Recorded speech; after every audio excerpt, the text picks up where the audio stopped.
Good blessed throwback Thursday, February the 24th, 2022. It's about 11:50 a.m. I'm out here in one of my favorite places where I feed the ducks and the geese. I always try to have time for them no matter what the weather because I know they get hungry. Sometimes they can't find food to eat. Out here, the highway out there on the stretch is I-57. That truck that you see there is going southbound on I-57, going towards Sikeston, Missouri, Bertrand, and it'll end up hitting 55 north and 55 north going towards St. Louis and 55 south going towards Memphis. In the other direction, you'll be heading back to Chicago, place that I grew up at. But I'd like to greet everyone with a universal greetings of peace and the blessings of God be with you. It doesn't matter what your political, philosophical, personal, nor your religious beliefs may be. Doesn't matter whether you're the richest to the poorest person on the face of this earth. Doesn't matter if you're the proclaimed toughest to the proclaimed weakest person on the face of this earth. It doesn't matter whether you are black, white, light-skinned, dark-skinned.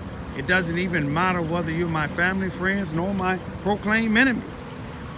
It doesn't even matter whether you like me, my YouTube videos, or anything I say and do. I don't make my YouTubes for that. I make my YouTubes to uplift fallen humanity, to bring justice to people that can't get justice, to be the voice of those whose voices not heard. But I want to say something today, y'all. It was a blessing for the community meeting that we had, I believe, on February the 22nd, 2022. Started at 5 o'clock at the C.F. Bowen Center at 700 not Main Street, but 700 Cy Williams Drive, or 700 Elm Street that it used to be called. But I just want to say it was a productive meeting.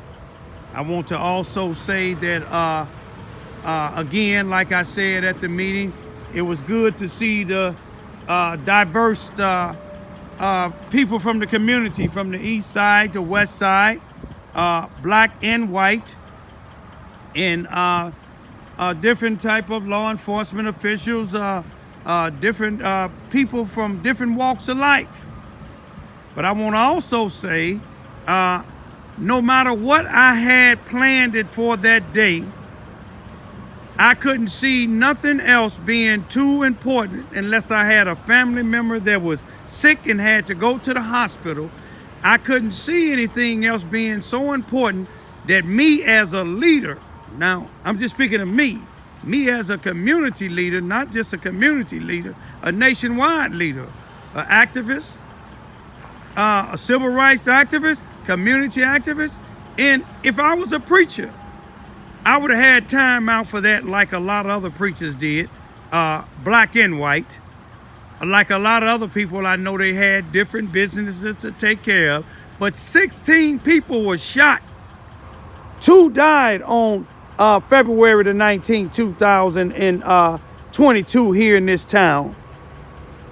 And it disturbed me when I seen on one day the news reporter lady from KFVS 12 was here, and a preacher sitting in his church all by itself with the news lady speaking about the death of the 2 young ladies and the other 14 individuals that were shot and killed here on the 19th of February 2022. And what disturbed me when I'm listening to the message that he's telling the news lady,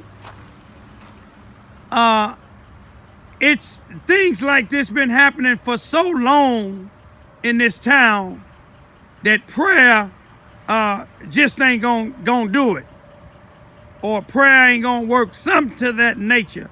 But yet he said he'll be going in other areas, other town, different areas in the town praying. I ain't seen that yet. But prayer will work anytime you got the Bible says. You see what I'm saying? All you have to do is have faith of a mustard seed. You see, when you pray and don't worry or pray or tell people prayer is not going to work, that's why a lot of people is not going to the churches today. But again, I thank God all those people that was there and didn't listen to what this one preacher said, didn't listen to him when he said that he'll be going around to pray, and you got a big old church and nobody in it but you and the reporters. Where was your congregation? And some of the other preachers, let me tell you, it was something else happening that same day, but an hour later at 6 o'clock at another preacher's church. But guess what they was talking about there? On the same day, the community, black and white, was talking about the death of these two females and the shooting and wounding of the other 14.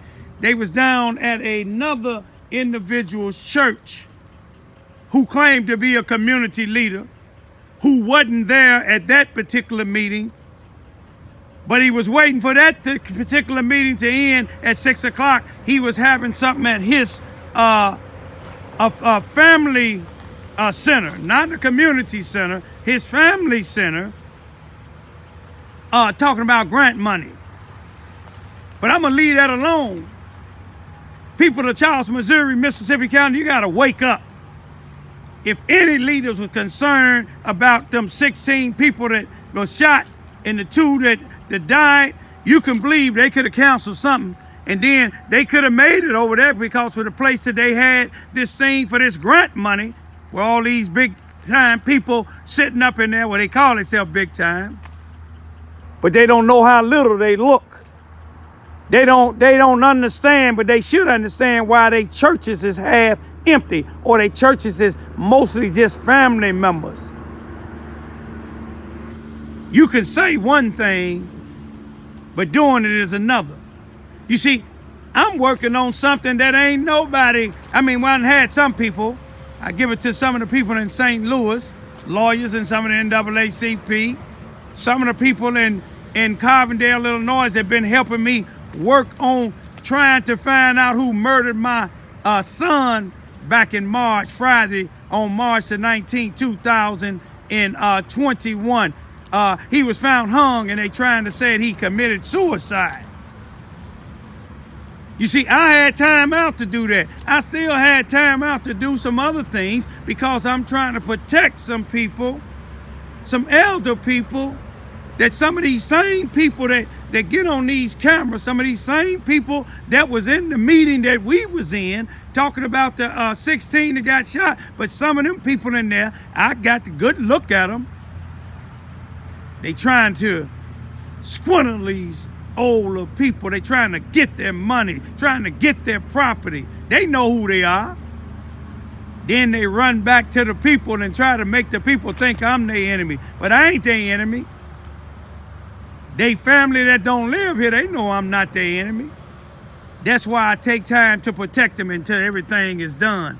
But all of y'all that was at that meeting, that was sincere, I thank God for y'all coming. I thank those of you that offered me or asked me or invited me to come to speak. Peace be still.